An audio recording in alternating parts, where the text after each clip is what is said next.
Totemist. Good evening, dear mortals. I am the Totemist.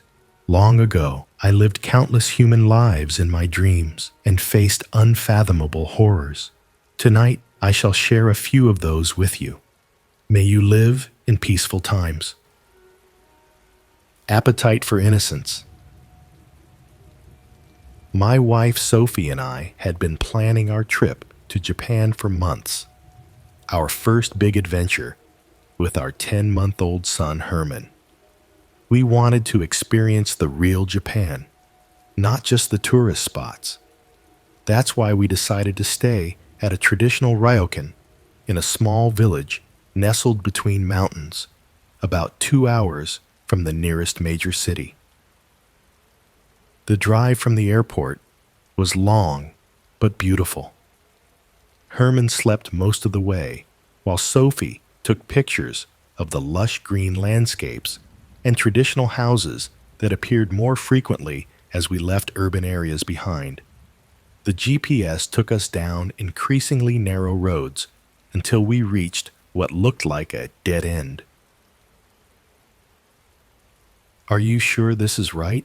Sophie asked, looking at her phone with a frown. I was about to turn around when I noticed a small wooden sign with elegant Japanese characters and, thankfully, the English words Moonlight Ryokan underneath. "This must be it," I said, pointing at the sign. "Let's follow the path." The narrow dirt road wound through a cluster of trees before opening up to reveal a traditional Japanese building with a tiled roof and wooden exterior.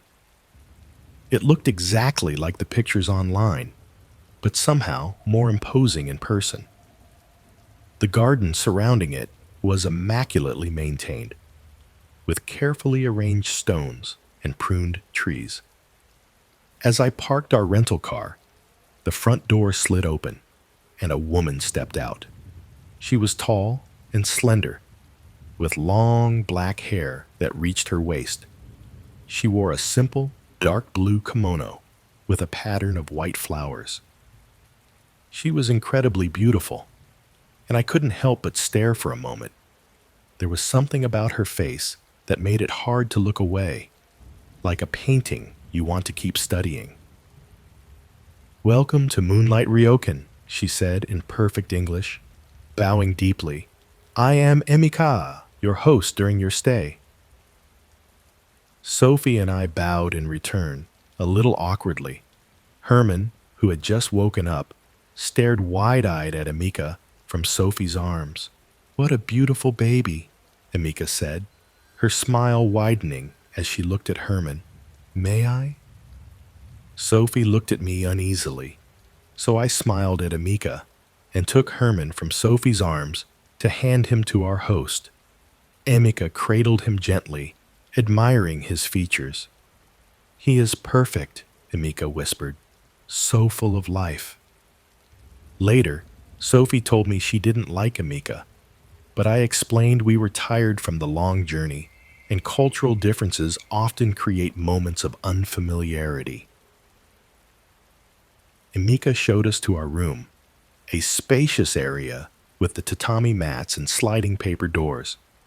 A low table sat in the center, and futons were rolled up neatly in a corner. The room overlooked a small private garden with a stone lantern. "Dinner will be served in 1 hour," Emika informed us. "Please make yourselves comfortable. The bath is down the hall, if you wish to refresh yourselves." As soon as she left, Sophie turned to me with a mix of excitement and hesitation. "This place is so quiet, Chris. Are we the only guests?" I had to admit, the ryokan did feel eerily silent.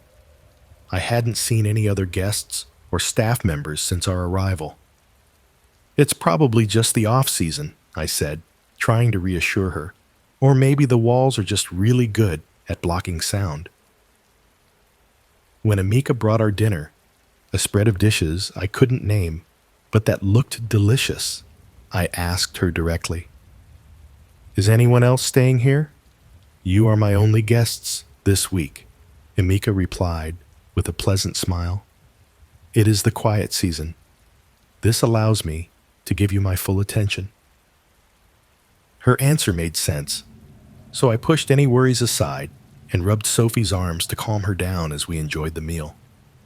Emika explained each dish with a kind of pride, telling us where the ingredients came from and how they were prepared. I noticed how she always served Herman first, making sure the pieces were small enough for him to handle. The food was delicious. Flavors I'd never experienced before, rich and complex, but somehow comforting too. As the meal went on, the room grew darker outside the paper windows. The lanterns inside cast soft shadows across the tatami floor. Every now and then, I thought I heard sounds from other parts of the building, footsteps or sliding doors. But when I listened more carefully, there was nothing. Just the quiet clink of dishes and Herman's happy babbling. Your son has a good appetite, Emika observed, as Herman eagerly grabbed at the soft pieces of food Sophie offered him. Growing children need proper nourishment. The next 2 days passed peacefully. Emika was the perfect host, bringing us delicious meals, recommending nearby sites, and even offering to watch Herman for a few hours so Sophie and I could enjoy the outdoor, hot spring bath together. I don't know. Sophie hesitated when Emika offered to babysit. He doesn't know you very well yet. Of course, Emika said, not showing any offense. Perhaps another time, when you are more comfortable. Despite Emika's understanding response, I could tell Sophie was still uneasy around our host. To me, Emika seemed like a dedicated innkeeper who took pride in providing exceptional service. She's just doing her job, I told Sophie, as we soaked in the steaming water of the private onsen later that evening. Herman was asleep in his portable crib just a few feet away from the outdoor bath, where we could keep an eye on him. I know, Sophie replied, sinking deeper into the water. I'm probably being paranoid. It's just, she's always so interested in Herman, more than in us. People love babies, I said with a shrug, especially when they're as cute as our little guy. On our 4th evening, after another incredible dinner, Emika made a suggestion that excited both of us. Tomorrow is predicted to be especially beautiful, she said, clearing away our plates. I know a hiking path that leads to a spectacular view of the valley. It would be my pleasure to guide you. Sophie, surprisingly, liked the idea. Her initial reservations about Emika seemed to have eased over the past few days. That sounds perfect. Don't you think, Chris? Sophie asked. I agreed, but wondered aloud, is it suitable for bringing a baby? Absolutely, Emika assured me. The path is gentle, and there are many peaceful spots where we can rest. I have guided many families before. The morning brought clear skies and mild temperatures, perfect for hiking, just as Emika had predicted. After breakfast, we prepared a small backpack with supplies for Herman and followed Emika out of the ryokan. The path started behind the building, a narrow trail that wound its way up through the dense trees. Emika walked ahead, occasionally pointing out interesting plants or telling us about local folklore. I noticed she had kept her hair tied back with a scarf today, a different look from her usual flowing style, but it didn't make me suspicious. Sophie carried Herman in a baby carrier on her chest, while I managed our small backpack. The forest grew thicker as we climbed higher. Sunlight filtered through the leaves in dappled patterns, and birds called from unseen perches. It was beautiful, but increasingly isolated. After about an hour of hiking, we reached a small clearing with a breathtaking view of the valley below. The village looked tiny from this height, nestled among trees and surrounded by rice fields. "This is perfect," Sophie said, taking Herman out of the carrier. "Let's rest here for a while." Emika helped us spread a blanket on the ground, and we all sat down to enjoy the view. Herman crawled around on the blanket, babbling happily and reaching for leaves that had fallen nearby. "Would you like some tea?" Emika asked, pulling a thermos from her bag. "I prepared it this morning from local herbs." She poured 3 cups and handed them to us.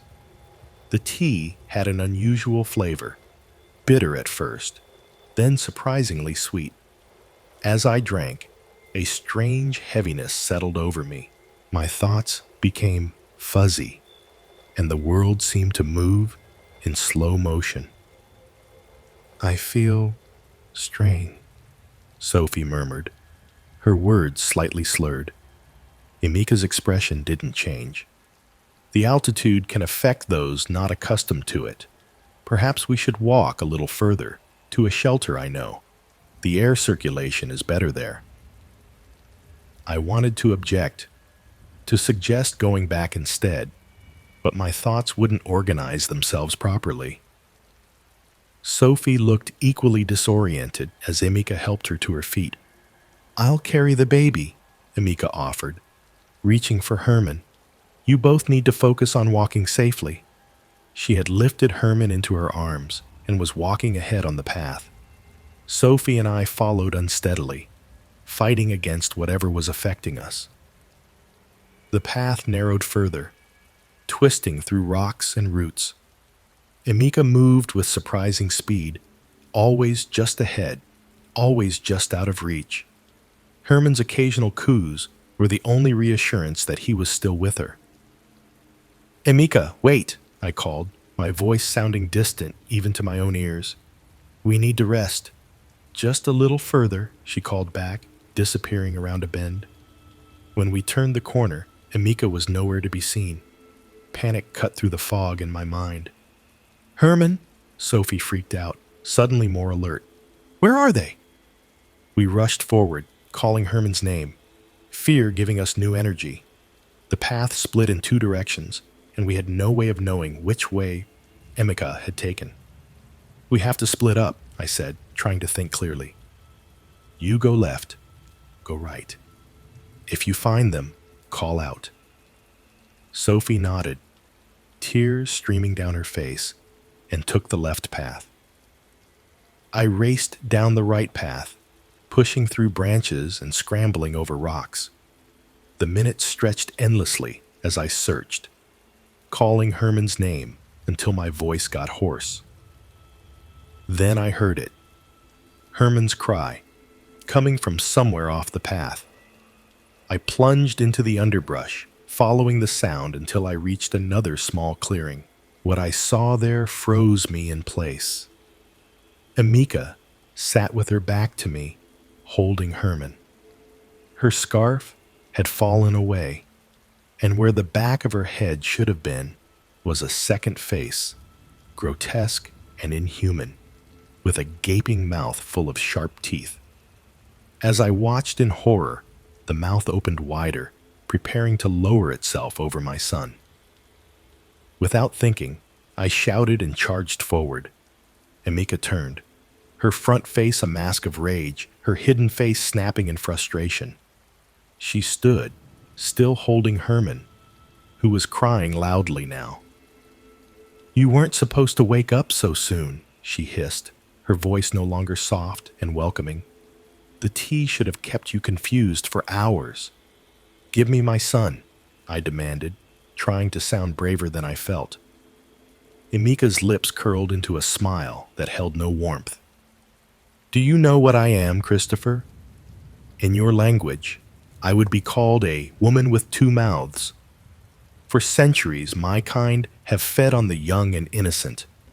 Their life force sustains us." She took a step backward. "Your child is exceptional, so full of potential, so much life to consume. I have waited patiently, playing, the perfect host, just for this moment. From behind me, I heard Sophie's voice calling Herman's name. Emika's eyes darted toward the sound, momentarily distracted. I seized the opportunity and lunged forward, grabbing Herman from her arms and stumbling backward. Emika shrieked with rage, the mouth on the back of her head gnashing its teeth. She moved toward us with inhuman speed, but just then, Sophie burst into the clearing. "Run!" I shouted, passing Herman to Sophie. "Get back to the ryokan, get help!" Sophie took Herman and fled while I faced Emika, looking for anything to defend myself. I grabbed a fallen branch, holding it between us like a weapon. "You cannot escape," Emika said, circling me slowly. "This is my mountain, my home. No one will help you here." But she was wrong. From the direction of the path came voices, other hikers, speaking rapidly in Japanese. Emika froze, listening. For the first time, I saw fear in her eyes. "This isn't over," she whispered before turning and disappearing into the trees with unnatural speed. I didn't wait to see if she would return. I ran down the path, following Sophie's tracks until I caught up with her and Herman near the bottom of the trail. We didn't stop until we reached our rental car, locking the doors and driving away from the moonlight ryokan as fast as the narrow roads would allow. We reported what happened to the local police, but they found the ryokan empty, with no sign that anyone had lived there recently. According to village records, no establishment by that name had operated in the area for decades. Sometimes, I still dream of Emika's second face, its hungry mouth opening wide. I wake up in a cold sweat and check on Herman, watching his peaceful sleep and wondering how close we came to losing him to a creature I never would have believed existed before our trip to Japan. Blink. I've always had a thing for old stuff, not the fancy antiques that rich people collect, but the forgotten things with stories nobody remembers anymore. That's why I spent most weekends hunting through second-hand shops in the older parts of Kyoto. My university friends thought it was weird, especially May, my roommate, who only shopped at trendy places in Shinsaibashi when we visited Osaka. "You're just collecting other people's bad energy," May would say whenever I brought something home. She was superstitious in that modern way, not really believing in spirits, but still burning incense just in case.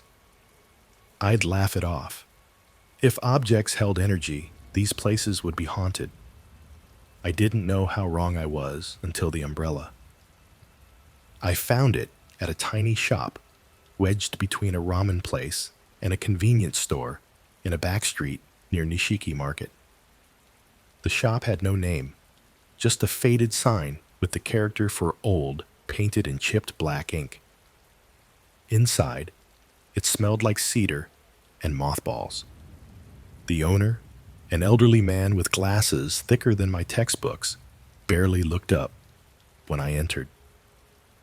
The umbrella was leaning against a dusty bookshelf in the back corner, partially hidden behind a stack of yellowed magazines. It wasn't like the cheap transparent ones you get at convenience stores during sudden rain. This was traditional, oil paper with bamboo ribs, the kind you see in historical dramas.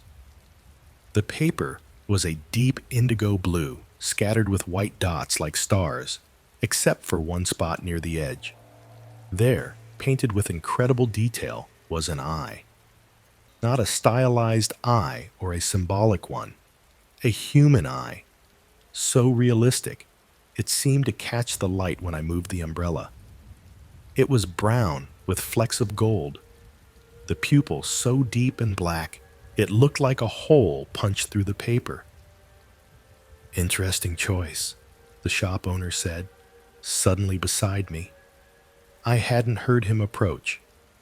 It's from the Meiji era, a woman's parasol. How much? I asked. He hesitated, adjusting his glasses. For you, 2,000 yen. Too cheap for something so old, but I wasn't about to argue. I paid him and carried my prize home, imagining how perfect it would look hanging on my wall. May was studying when I got back to our apartment, her textbooks spread across the table. Another treasure? She asked, without looking up. I opened the umbrella carefully. Look at the craftsmanship. In this eye detail, it's amazing. May glanced up, then frowned. What eye? This one. I pointed directly at it. The super realistic one. She squinted. There's just blue and white dots. Are you trying to trick me? I looked again. The eye was right there, staring back at me. You seriously don't see it? I think you've been in those dusty shops too long, she said, returning to her books. Your imagination is working overtime. I hung the umbrella on my bedroom wall that night, positioning it so the eye wasn't visible from my bed. Something about sleeping under its gaze felt wrong. As I drifted off, I thought I saw a faint movement from the corner where it hung, but sleep claimed me before I could investigate. The next morning, I woke with a start. I had the distinct feeling of being watched. My eyes went straight to the umbrella, and for a moment, just the briefest flash, I could have sworn the eye blinked. You're being ridiculous, I told myself, getting ready for class. But the feeling persisted through the day. During a lecture, I found myself sketching the eye in my notebook instead of taking notes. Each drawing came out wrong. The pupil too small, the iris not quite the right shade. None captured the depth I'd seen. A week passed. I started noticing changes, small things at first. I was washing dishes when I noticed a spot on our rice cooker that hadn't been there before. A small brown iris with flecks of gold set against the white plastic. When I blinked, it blinked too. I dropped the plate I was holding. It shattered on the floor. Everything okay? May called from the living room. Fine, I answered, my voice tight. Just slipped. As I cleaned up the broken pieces, I kept glancing at the rice cooker. The eye was still there, watching. The next day, I found one on the bathroom mirror, then on the spine of my favorite book, on the screen of my laptop when it was turned off, on the ceiling above my bed. They all matched the eye on the umbrella exactly, and they all blinked, not often, just occasionally, a slow, deliberate movement that I would catch in my peripheral vision. May, I said over breakfast, trying to keep my voice steady. Have you noticed anything strange in the apartment lately? She looked up from her phone. Like what? Like, I don't know, things that shouldn't be there? Is this about your collection again? I told you, bringing old stuff home all the time is bound to make you imagine things.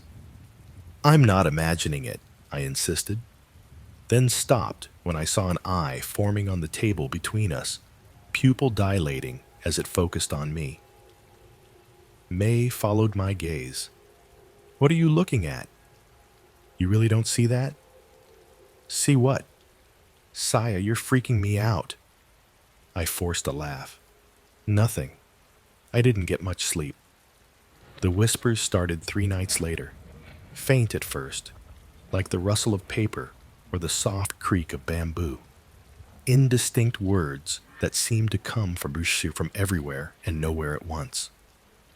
I'd be brushing my teeth, and a voice would whisper something just behind my ear. I'd spin around to find nothing but another eye, blinking slowly from the bathroom tiles. I started sleeping with the lights on. The eyes were still there, but somehow the darkness made them more real, more hungry. I think I need to see someone, I told May, after a particularly bad night. The whispers had grown louder, almost forming words I could understand. Like a doctor? She asked, concern finally breaking through her skepticism. Maybe. I hesitated. Do you believe in curses? May put down her coffee. I told you those old shops are bad news. You were right, I admitted, but I don't think it's just bad energy. I think something followed me home when I got that umbrella. Then get rid of it, she said simply. That night, the whispers formed words. I see you. I've always seen you. You're not alone anymore. I woke up gasping, my heart pounding so hard I thought it might break my ribs. My room was filled with eyes, on the walls, the ceiling, my blanket, my hands. All blinking in perfect unison. My breath came in short gasps. The room spun. I couldn't tell if I was awake or dreaming anymore. All I knew was that I needed to get the umbrella out of my home. I grabbed it from the wall, not bothering to close it. The eye on the paper seemed larger now, the pupil expanding as if to swallow me whole. The whispers grew to a chorus, no longer just in my head, but filling the room. Don't leave us, they would say. We chose you. We see what others cannot. May's door stayed closed as I stumbled out of our apartment. It was raining. Of course it was raining, but I didn't care. The construction site 2 blocks away had a deep foundation pit. It would be perfect. The streets were empty at 3 a.m. Water soaked through my pajamas, but I barely noticed. With each step, I felt the umbrella growing heavier, as if it were filling with something more substantial than air and paper. The construction site's fence had a gap just big enough to slip through. Mud sucked at my slippers as I approached the pit.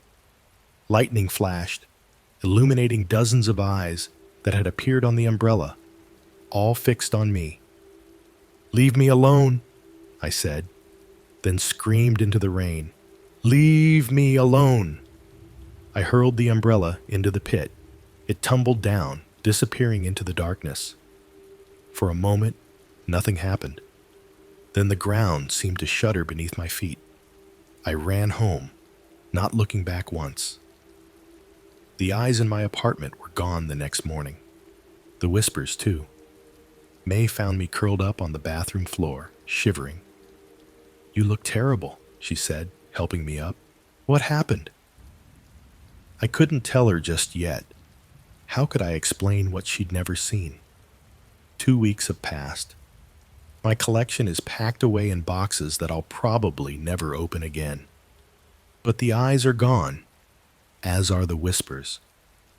At least, it seems to be so. Sometimes, when it rains, I think I hear a faint whisper beneath the patter of drops on our window. Sometimes, just before I fall asleep, I imagine I see a flash of movement on my ceiling, the quick blink of an eye. The shadow over Yadokuchi. I never wanted to go to Yadokuchi.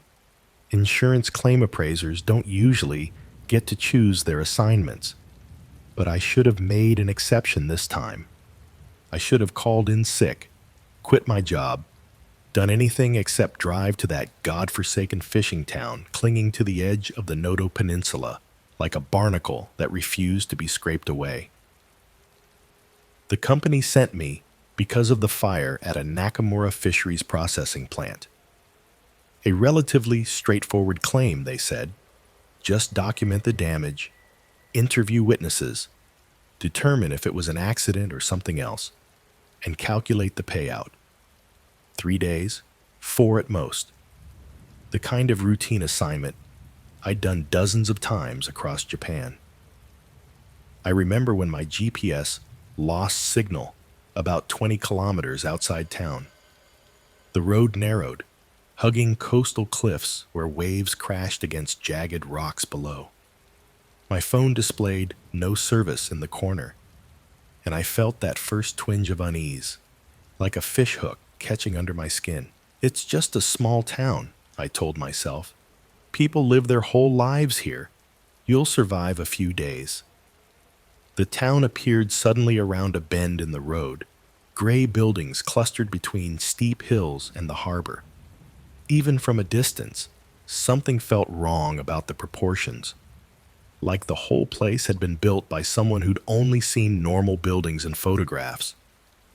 The afternoon light seemed to bend differently here, casting shadows that stretched too long across the narrow streets.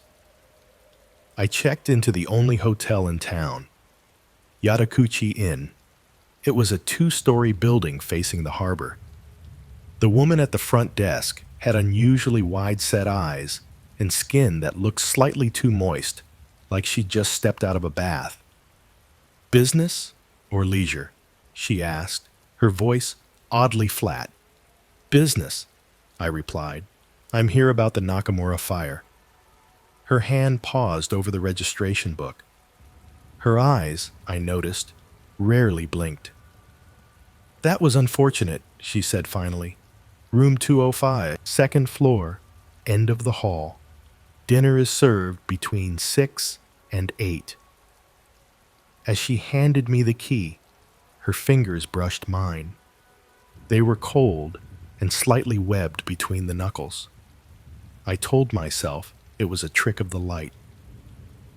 My room smelled of salt and something else I couldn't identify. Not quite mold, but organic, like seaweed left too long in the sun. The window overlooked the harbor, where fishing boats bobbed in the gray water. Men moved along the docks, their movements strangely fluid, as if their joints worked differently than mine. I needed to visit the burnt factory before sunset, so I dropped my bag and headed back out. The fire had happened 3 weeks ago, but the smell of smoke still hung in the air around the charred building. The damage was extensive. Blackened walls, collapsed roof, melted equipment. As I took photos, I felt eyes on me. Across the street, 3 men stood watching. All wore fishing gear, boots, and weatherproof jackets. All had the same wide-set eyes as the hotel clerk, the same slightly bulging appearance around the neck. "Excuse me," I called out, walking toward them. "I'm Tanaka from Asahi Insurance. I'm investigating the fire. Could I ask you a few questions?" They exchanged glances. Up close, their skin had an odd sheen to it. "Nothing to tell?" the tallest one said. His voice sounded wet somehow, like he was speaking through a mouthful of water. "Accident." "What kind of accident?" I asked. "Electrical," another answered too quickly. "Old building, bad wires." "Did anyone see how it started?" I pressed. The third man, who hadn't spoken yet, leaned forward. His eyes were yellowish, the pupils strangely shaped. "You ask too many questions, Mr. Outsider," he said softly. "Finish your business and leave. Yadokuchi doesn't like prying eyes." They turned and walked away with that same unsettling fluidity, like their bones were too flexible. The sun was setting as I walked back to the hotel, painting the water blood red. The streets were nearly empty now, though I occasionally caught glimpses of faces watching from windows. Faces with features just slightly wrong in ways I couldn't articulate. At dinner, I was the only guest in the small dining room. The cook, An elderly man with gnarled hands and patchy skin that resembled scales under certain lighting served me fish stew without speaking. It tasted strange, not bad, but unfamiliar, with textures I couldn't identify. "Is this a local specialty?" I asked, trying to make conversation. He stared at me, unblinking. "Very local," he finally replied. "You won't find it anywhere else. The whole town seems very traditional," I said. "How long has Yadokuchi been here?" His expression didn't change. "Always," he said. "We have always been here." After dinner, I retreated to my room and tried to focus on the claim forms. The facts weren't adding up. The damage pattern didn't match an electrical fire. It looked more like arson, starting in multiple places simultaneously. And why would someone burn down a fish processing plant in a town that seemed to survive entirely on fishing? Fraud was the obvious answer, but I wasn't one to jump to conclusions. I must have dozed off because I woke suddenly to the sound of chanting. It was faint, but unmistakable. Many voices speaking in unison, in a language I didn't recognize. The clock read 1:17 a.m.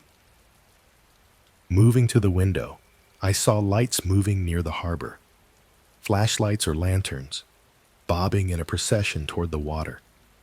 I couldn't make out individuals, just a dark mass of figures moving with that same unsettling fluidity I'd noticed earlier. For some reason, I still can't explain, I pulled on my clothes and shoes. Something compelled me to follow, to understand what was happening in this strange town. I slipped out of the hotel and kept to the shadows, following the distant lights. The procession led to a small beach beyond the harbor, hidden from view by a rocky outcropping. As I crept closer, I could see about 30 townsfolk standing in a circle at the water's edge. Many held lanterns that cast sickly green light across the scene. In the center stood a large stone altar, ancient and covered with strange carvings. I was too far to hear what they were saying, but their chanting took on a rhythmic quality, rising and falling like waves. And then I saw what was on the altar, the remains of the fish that hadn't been processed at the factory before it burned. Not just fish, but strange specimens I'd never seen before. Things with too many fins, too many eyes, proportions that defied natural law. One figure, taller than the rest, raised something that glinted in the lantern light, a knife or ceremonial blade. The chanting grew louder. I must have made a noise or moved too suddenly because several heads turned in my direction. The chanting stopped. For a moment, nobody moved. Then someone shouted, and the spell broke. I ran. Behind me, I heard splashing and strange, gurgling cries. I didn't look back. I ran through the dark streets, my lungs burning, back to the hotel. I locked myself in my room, pushed a dresser against the door, and sat on the bed, shaking. Sleep was impossible. I packed my bag, ready to leave at first light. Around 3 a.m., I heard footsteps in the hallway, slow, dragging footsteps that paused outside my door. The handle turned, but the lock held. Then came a scratching sound, like nails or claws dragging across the wood. "We know you're in there," a voice whispered. The same wet quality I'd heard earlier. "Nobody leaves Yadokuchi with our secrets." More scratching, then a thump against the door, hard enough to make the dresser shudder. "You should have minded your business," another voice said. "Now you'll join us. In the water. Under the water." The door buckled as something heavy slammed against it. The dresser slid a few centimeters. I looked around desperately for a weapon, finding only my laptop and camera. The window was my only escape, but it was a long drop to the concrete below. Another slam, and the dresser moved further. Through the widening gap, I glimpsed something glistening and greenish. Not a hand, not quite a fin. I threw my bag out the window first, then climbed onto the ledge. Behind me, the door splintered. I caught glimpses of distorted faces, eyes too large and round, mouths too wide, teeth like needles. I jumped, landing hard on my ankle, but managing to stay upright. Pain shot up my leg as I grabbed my bag and limped toward my car. Behind me, shapes moved at the hotel windows, and a shrill cry that was nothing like a human voice pierced the night. My hands shook so badly, I dropped the keys twice before managing to start the engine. As I pulled away, figures emerged from the hotel, moving with that horrible fluidity toward my car. In the rearview mirror, their shapes seemed to ripple and change in the darkness. I drove all night, ignoring speed limits, stopping only once for gas until I reached Tokyo. My ankle was swollen to twice its normal size. At the hospital, I told them I'd fallen while hiking. They probably didn't believe me, but they didn't ask questions. I submitted my report the next day. Accidental fire, electrical cause, standard payout recommended. I didn't mention what I'd seen on the beach. I didn't mention the ceremony or the things that had chased me. Who would believe me? They would call me crazy, and perhaps they would be right. Sometimes I still dream of Yadokuchi. In the dreams, I'm underwater, sinking deeper into the cold darkness where shapes with too many limbs and too many eyes circle me, whispering that I'll join them soon. I wake up with the taste of salt in my mouth and the feeling of my skin changing, tightening, becoming something else. I requested a transfer to our inland office in Nagano. I don't take assignments near the coast anymore. And sometimes, when it rains heavily, I check my fingers carefully, watching for signs of webbing between the knuckles. Ramen. I never planned to work at a ramen shop. But life in Tokyo is expensive, and my job as a part-time English tutor wasn't enough to cover rent. When my friend Kenji mentioned that Murasaki Ramen in Shinjuku was hiring, I figured, why not? The extra money would help, and I'd heard the place was popular with tourists. If I'm being honest, that was part of the appeal. I'd always had this idea that I might meet someone interesting, a traveler from America or Europe who found my broken English charming. Someone passing through who wanted a genuine Japanese experience with a local guide, maybe even more than a guide. Someone like me. Murasaki Ramen didn't look special from the outside, just another storefront with plastic food displays and red lanterns hanging by the entrance. But inside, the place was always packed. Tourists lined up down the block, all for a taste of what food bloggers called the best ramen in Tokyo, hands down. The owner, Murasaki-san, was a tiny woman in her 70s with a permanent hunch and hands gnarled from decades of kitchen work. She moved slowly, but watched everything with sharp eyes that missed nothing. Despite her age, she ran the kitchen with absolute authority. The other staff, 2 cooks, a dishwasher, Kenji, and 3 servers, moved around her like planets orbiting a star. This place is famous for its special broth, Kenji told me on my first day. Nobody knows the secret ingredient except for Murasaki-san. What makes it so special? I asked. Kenji shrugged. People say it has the perfect umami flavor. Not too salty, not too rich, but somehow more satisfying than any other ramen they've tried.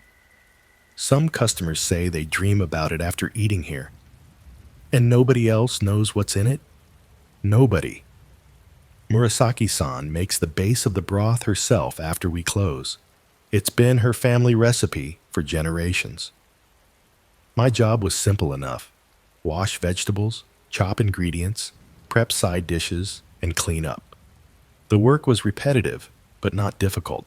I spent my shifts watching the tourists through the kitchen window, occasionally catching someone's eye and smiling. But after 2 weeks, I hadn't managed to strike a single chat with any of the foreign women who came through, let alone a date. "You're too obvious," Kenji laughed when I complained. "They can smell desperation." Maybe he was right.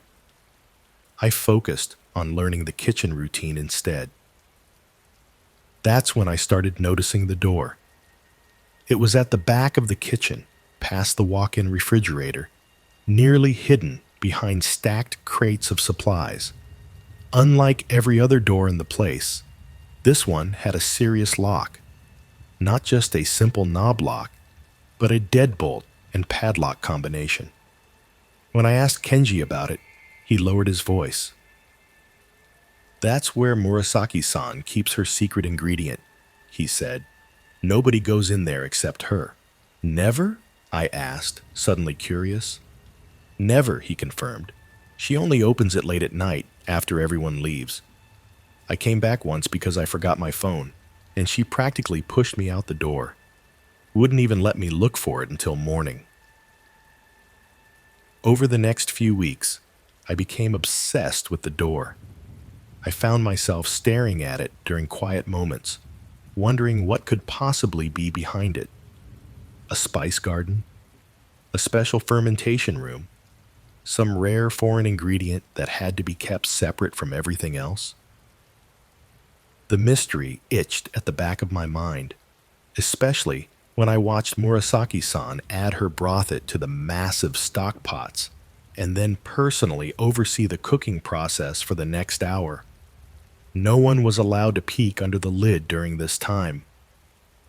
"It's like a ritual for her," Tomoko, one of the servers, told me. "Her grandmother taught her mother, and her mother taught her." "So she'll teach her children someday?" I asked. Tomoko shook her head. "She never had kids. Says she'll take the secret to her grave if she doesn't find someone worthy to pass it on to." The ramen itself was undeniably special.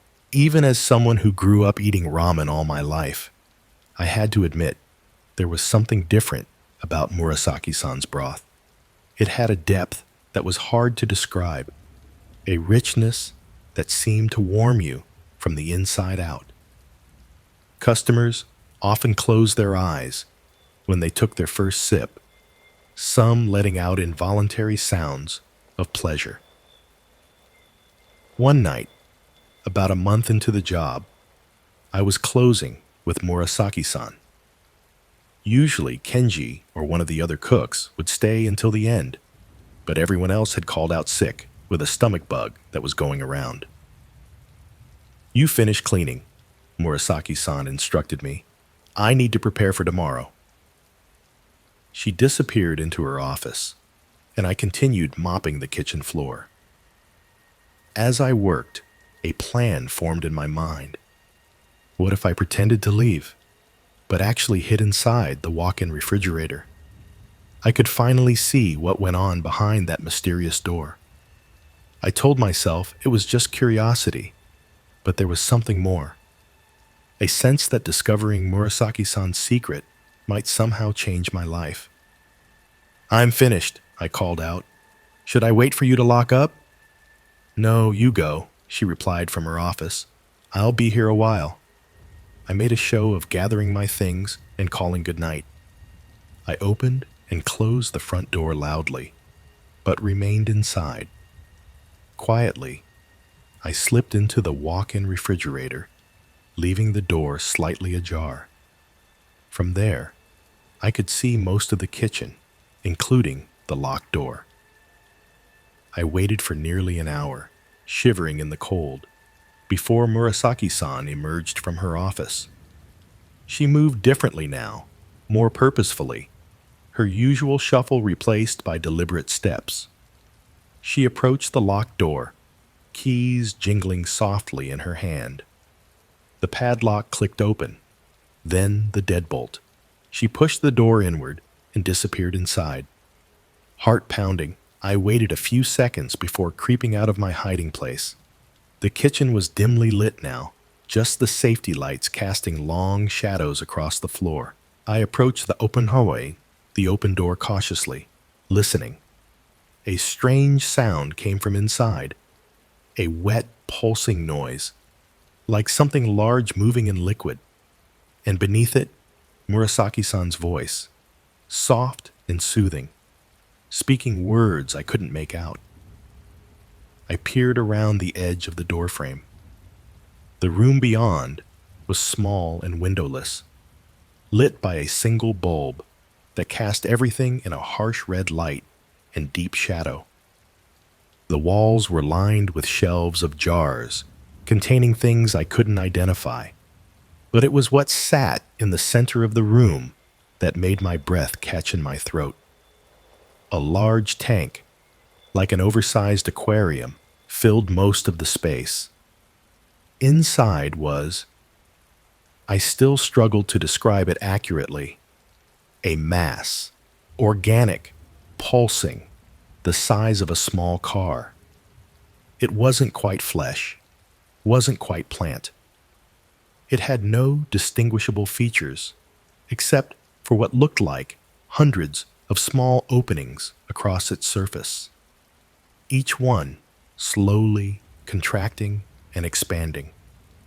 Murasaki-san stood before it, speaking in a low, rhythmic chant. As I watched, one of the openings on the mass began to widen. It stretched, the edges thinning, until something began to emerge. The thing, whatever it was, gave birth right in front of me. The baby dropped into a basket Murasaki-san held below it, writhing frantically but silent. She caught it gently, still chanting, and placed it on a small table nearby. With practiced movements, she took a knife and began to cut into it. If it could even scream, I would never know. "The perfect umami," she whispered, her voice carrying in the small room. The flavor of satisfaction itself. I must have made some small sound of shock, because suddenly she turned. Our eyes met across the room. "You shouldn't be here," she said quietly. I stumbled backward, knocking into a shelf. A jar crashed to the floor, shattering. "I'm sorry," I stammered. I wanted to know." "You wanted to know the secret," she finished for me. Her face showed no anger, only a deep weariness. "Everyone does, but now that you've seen, you have a choice to make." She stepped toward me. "This is my family's legacy," she continued. "For generations, we've been caretakers. What you see there," she nodded toward the pulsing mass, "is older than this city, older than Japan itself." What is it?" I managed to ask. "We don't have a name for it." She looked at me intensely. "I have no children to pass this responsibility to," she said. "I've been watching you. You're curious, ambitious. Perhaps you could learn." My mind raced. Behind her, the mass pulsed, another opening beginning to widen. "Those babies, are they human?" I asked. "Yes. One born each night, enough for a day's broth. Without it, the ramen would be ordinary, so terribly ordinary.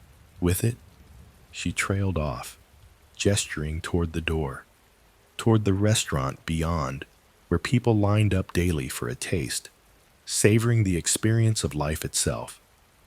I should have been disgusted, should have run. But something in her words reached a part of me I hadn't known existed. A hunger, not just for success or connection, but for meaning, for legacy. If I stayed, I said slowly, if I learned, what would that mean? Murasaki-san smiled for the first time since I'd known her. It would mean becoming part of something ancient, something important. It would mean never being alone. Behind her, the mass pulsed again, as if in agreement. Show me, I said finally. Show me how to care for it. Murasaki-san nodded and motioned me closer. As I stepped toward the pulsing mass, it seemed to shift slightly in my direction, as if becoming aware of my presence. I've been working with Murasaki-san for 6 months now. I'm no longer interested in meeting tourists, at least not in the way I was before. I have a different purpose now. Each night, after everyone leaves, I help prepare the special ingredient. I listen to Murasaki-san's stories, learn the chants, and practice cutting up the infants. Sometimes, when I'm alone with it, I swear it recognizes me, responds to me. The perfect umami, Murasaki-san calls what it produces. But lately, I've been wondering if it's giving us something else too. Something beyond flavor. The customers who return again and again, their eyes slightly glazed, dreaming of our ramen. They're becoming part of it too, in their own way. And so am I. The pale grasp. I never thought I'd be afraid of the ocean. Growing up in California, the Pacific was practically my backyard, but after what happened in Japan last summer, I haven't been able to bring myself anywhere near open water. Jacob and I had been dating for about 8 months when we planned our trip to Japan. We saved for nearly a year, working extra shifts, cutting back on going out. Also, we could spend 3 weeks exploring a country we'd both dreamed of visiting. Jacob was the adventurous one, always pushing me out of my comfort zone. I was more cautious, the planner who made sure we had backup maps and knew which trains to take. The first week went perfectly. We visited Tokyo, navigated the subway system without getting lost much, and ate at tiny restaurants where we were the only tourists. By the second week, we'd made our way to a small coastal town in Hokkaido. It wasn't in any of the guidebooks. We'd only found it because Jacob had a distant cousin who'd taught English there years ago. The town sat nestled between mountains and sea, with fewer than 2,000 residents. Most tourists never made it this far north, especially Americans. We rented a small guest house overlooking the water. The elderly owner spoke no English, but his grandson, Kenji, helped translate. Kenji was in his 20s, studying marine biology at a university in Sapporo, home for the summer to help his grandfather. "You picked an interesting time to visit," Kenji said on our first evening there. "The fishermen don't go out much this week." "Why not?" I asked, curious. "Bad weather coming?" Kenji hesitated. "Old superstitions. Nothing tourists need to worry about." "Come on, now you have to tell us," Jacob said, leaning forward with that excited gleam in his eye. He loved local legends and folklore. "It's just stories from my grandfather's generation," Kenji replied with a dismissive wave. "They say strange things appear in the water during the waning moon of this month. Things that shouldn't exist." "Like what?" I pressed. "Like human-shaped creatures, but not human. Very pale, very large. The old fishermen call them ninjin.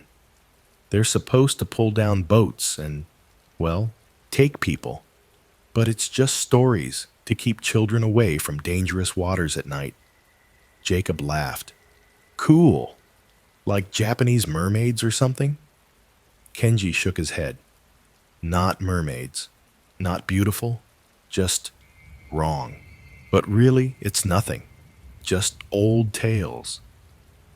The conversation moved on to recommendations for local food, but I could tell Jacob was still thinking about Kenji's story. He had that look, the same one he got right before suggesting we go skydiving on my birthday or explore that abandoned hospital outside Phoenix. 3 days later, Jacob and I were sitting on the small balcony of our guest house. It was our last night in town before heading to Kyoto. "We should go for a swim," Jacob said suddenly. I looked at him like he'd suggested we fly to the moon. "It's almost midnight." "Exactly. When else are we going to get the chance to swim in the ocean at midnight in Japan? Look how calm it is." "But we don't have swimsuits," I protested. Jacob grinned. "We have underwear, don't we? Come on, live a little. The beach is empty. No one will see us." I hesitated. The water did look peaceful, shimmering under the moonlight, and Jacob was right. When would we get another chance like this? "Fine," I said finally, "but just a quick dip." We quietly made our way down the path from our guest house to the small beach. The sand was cool under our feet, still retaining some warmth from the day's sunshine. We stripped down to our underwear, leaving our clothes in a neat pile on the shore. The water was colder than I expected. I gasped as it lapped around my ankles, then my knees. "It's freezing," I whispered. "You'll adjust," Jacob said, already wading deeper. "Come on." Reluctantly, I followed him in until the water reached my waist. Jacob was right. After the initial shock, my body began to adapt to the temperature. The sensation of floating in the ocean at night was unlike anything I'd experienced before. The water was incredibly clear, and with the moonlight, I could see several feet down into the depths. Jacob swam further out, his strong arms cutting through the gentle waves. "Don't go too far," I called, trying to keep my voice low. "It's fine," he called back. "I can still touch the bottom." He floated on his back, arms spread wide, face turned up to the sky. "The stars are amazing from here. You can see so many more than back home." I had to admit, it was beautiful. The night was perfectly still, except for the soft lapping of waves against the shore. The town behind us was mostly dark, with just a few scattered lights still glowing in windows. I felt like we were the only people awake in the world. I swam closer to Jacob and treaded water beside him. "Okay, this was a good idea," I admitted. He smiled, triumphant. "Told you." I suddenly remembered that I'd put my phone in the pocket of my shorts. "Wait, I want to take a picture of this. The moon on the water is gorgeous." I swam back to shore, dried my hands on my discarded t-shirt, and grabbed my phone. When I turned back toward the water, Jacob was still floating on his back, a dark silhouette against the shimmering surface. "Stay like that," I called. "It's perfect for a photo." I held up my phone and framed the shot. Jacob floating peacefully, the moonlight creating a silver path across the water, the dark mountains in the background. I took several photos, then zoomed in to get a closer shot of Jacob. At first, I thought it was just a trick of the light or a strange reflection, but as I stared at my phone screen, I realized I was seeing something wrapped around Jacob's ankle. Something pale and slender. Fingers. 5 long white fingers curled around his ankle, just below the water's surface. "Jacob!" I screamed. "Jacob, swim back, now!" He lifted his head, startled by my tone. "What's wrong?" "There's something in the water. Something's got your leg." He looked down, confused, then suddenly jerked, as if something had tugged at him. His eyes widened. "I felt that!" he yelled, panic rising in his voice. "Something touched me!" I dropped my phone on the sand and waded back into the water, my heart pounding. "Swim to shore, now!" Jacob began to swim toward me, his strokes frantic and splashing. He made it about halfway before something pulled him under. One moment he was there, arms reaching forward, eyes locked with mine, and the next, gone. Just a splash and ripples spreading outward. I screamed his name, scanning the surface frantically. The water was calm again, unnaturally so, as if nothing had disturbed it. Then Jacob surfaced about 20 feet further out, gasping and thrashing. "Help!" he sputtered. "Something's got me! It's pulling!" And he was gone again, dragged beneath the surface so quickly it seemed impossible. I waded deeper, the water now at my chest, screaming his name over and over. The moonlight that had seemed so beautiful minutes before now cast eerie shadows on the water, making every ripple look like a reaching hand. Jacob surfaced one more time, much further out, too far for me to reach. This time, he didn't call for help. He just looked at me, his face pale with terror, before something pulled him down again. The water went still, completely, perfectly still, like glass. I stood there, up to my neck in the ocean, screaming until my throat was raw. Eventually, lights came on in the guest house. Kenji and his grandfather came running down to the beach, followed by a couple staying in another room. "What happened?" Kenji asked, wading in to help me back to shore. I was shaking uncontrollably, whether from cold or fear I couldn't tell. "Something took him," I sobbed. "Something in the water took Jacob." The search began immediately. Kenji called the local authorities while his grandfather spoke to the fishermen who lived nearby. By dawn, there were boats on the water and people combing the shoreline. I showed the police the photos on my phone, pointing to the last one where I'd zoomed in on Jacob's ankle. But when we looked, there was nothing there. No pale fingers, no hand beneath the surface, just Jacob, floating in the moonlit water. "You must have imagined it in the darkness," the police officer said kindly. "Your boyfriend likely got a cramp and couldn't stay afloat. It happens even to strong swimmers." But I knew what I'd seen, and I wasn't the only one who believed something strange had happened. The older fishermen refused to take their boats out beyond the shallows. They shook their heads and muttered to each other in Japanese. Kenji translated bits and pieces for me. "They're saying it's the Ningen," he explained quietly, looking uncomfortable. "That this is why they don't go out during this moon phase. They say once the Ningen takes someone, that person is gone forever." "But we have to keep looking," I insisted. "They will search the shoreline and the shallow waters," Kenji assured me. "But they won't go into the deeper parts, not until the moon phase passes." For 3 days, the search continued. Authorities from a larger town came with better equipment.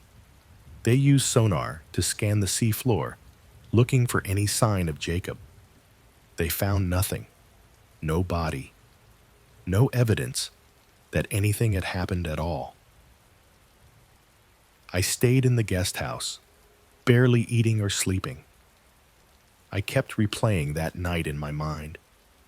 The image of those pale fingers around Jacob's ankle was burned into my memory, even if they didn't show up in the photo. On the 4th day, an elderly fisherman approached me as I sat staring out at the water. He was stooped with age, his face weathered by decades of sun and salt. Kenji reluctantly translated his words. "He says his grandfather saw the Ningen take his brother many years ago, Kenji said. He wants you to know that the thing that took your boyfriend isn't human.